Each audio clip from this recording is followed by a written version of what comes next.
Just last week, um, once once again, the United Nations General Assembly committee endorsed by an overwhelming majority of draft resolution recognizing the right of the Palestinian people to self-determination, including the right to their independent state of Palestine, based on the pre-1967 war borders. So 163 states voted in favor, including Canada. That was interesting and it was a surprise, as it typically votes alongside Israel in such resolutions. So only five states, Israel, US, Micronesia, Nauru, and the Marshall Islands, voted against the draft resolution, while Australia, Rwanda, and eight others abstained. So once again, and then again today, is the International Day of Solidarity with the Palestinian. Gutierrez put out a statement, and the statement is all about the fact that a negotiated two-state solution is still the only option for Palestine. So just to wrap up the previous conversation, you can say, well, in the international scene, it's still an issue in Europe. I would say younger people is still an issue now in Europe, in the UK also. I think they put like labels if a product comes from an illegal settlement. So it's definitely not that there, but I do agree with Finkelstein that in the Arab world at least it doesn't at all have that same level of importance. And also on the international stage, I think it might have lost some of its significance from even 10 years ago. But Sam, so you see the UN is still very much pushing for a two-state solution, UN being members of the General Assembly, but also Gutierrez. So what do you think? What do you think is like, what can realistically happen? I personally disagree.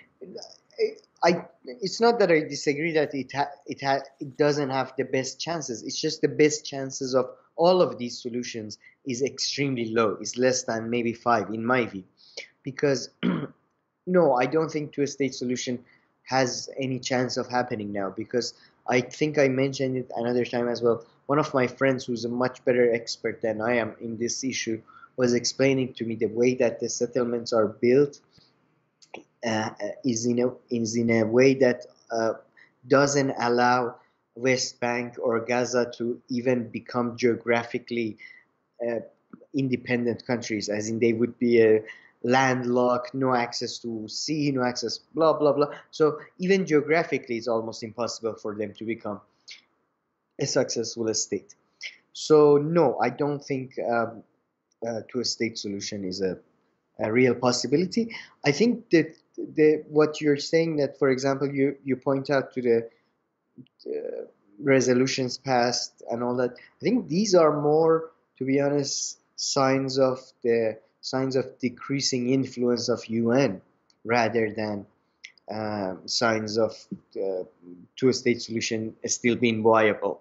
It's, UN is increasingly becoming just a forum for, for publicity and PR without any substance.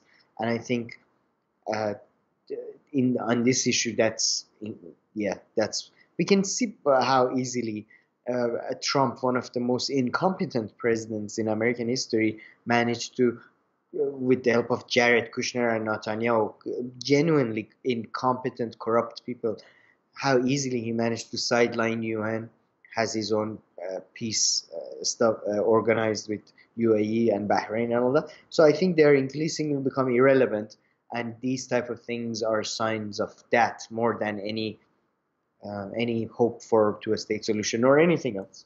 Yeah, I mean, I don't disagree with that too much. I just pointed that out because that's still their official position. But so what do you think? I know I'm kind of making you speculate here, and Oh, I don't have an answer to the question, but what could be a possible solution for not only the Palestinian refugees when you go all the way back from 1946, but all the people who have been displaced since, and all of those who live under the Palestinian Authority right now? I mean, what I, could the I best case scenario be for them in 30 to 50 years? And I just had another question on the two-state solution. When you were talking about your friend, is the only like real main thing that he says are like the geographical and the logistical point of it, that it's not even feasible? Because I do believe that, and I can imagine that these settlements are being No, at no, least yeah, yeah. developed in strategic ways, some of them. I mean, we talked about other aspects as well, but one of the points that he was making to me was that, yeah, that geographically and feasible, like even if it does become a nation, it becomes like A landlocked, a yeah, yeah. He landlocked, gave me cut up. I think he gave me an example of Kyrgyzstan or something, Yeah, that it's a landlocked nation that is completely basically at the mercy of its yeah, bigger neighbors, you know. So it's like basically it's a semi-autonomous at best, you know. yeah. And sorry, let me just highlight one more thing about the UN position. I mean, I don't, could such a thing ever be possible? So Gutierrez, this is what he called, blah blah blah, quote, with borders based on the 1967 lines and Jerusalem as the capital of both states, East Jerusalem being the capital of the Palestinian state.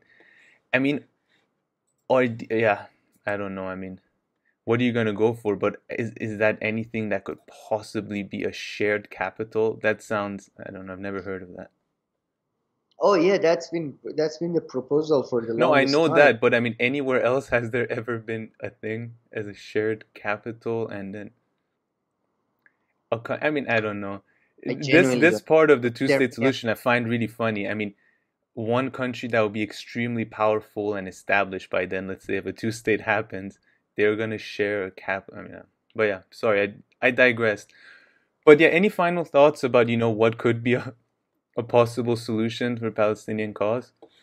A I think realistic one? that I think Palestinian cause shouldn't be about a nationhood and a statehood. I think Palestinian cause should be about, that's a very personal view, about the people. The people. I think all the refugees in the camps and all that, which very few are still like that. They hope they should be, because there are many Arab nations with so much wealth.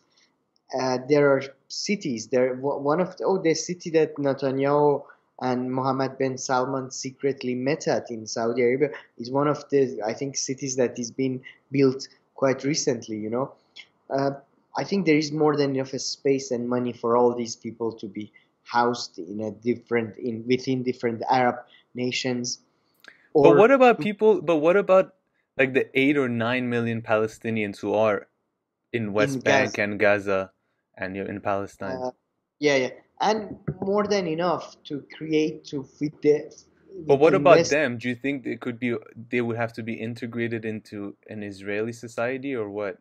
I mean, that's a lot I, of them, right? not I mean, there are not eight or necessarily nine. Israeli society, but something like a semi-autonomous region where the funding comes from UAE, Saudi Arabia, Qatar, or whatever, invested there, but they don't have any independence in terms of Because political I authority. do agree with you. Okay, sure. Let's say everybody in Jordan, that's already the case. They already become Jordanian. But let's say somehow people in Syria, somehow people in Lebanon, and they all get the nationality of that country. Okay. But then there are still millions of Palestinians in Palestine. Like, what about them? No, no, yeah, yeah. The funding comes from Arab countries, But that which was is pretty happening much what is the right case. right now. Yeah, which is what is happening right now in a way. Just they have to get rid of PLO, and they have to completely get rid of your ambition to become a state or nation or independent, and then Israelis lift the blockade. That's it. Just And give but up. then you'd become a state, right? Like who would be the authority on that land? Well, it would be semi-autonomous, so you would have your own authorities, like now basically. But there, like the larger authority would be Israel, obviously. Okay, all right. So I we're mean, gonna, it sounds shitty and yeah, no, depressing, but I think at this point, sometimes you gotta like Armenia, with the yeah. Armenian Nagorno-Karabakh thing, they could have continued fighting, but what would have happened? They would have gotten fucking Yeah. crushed.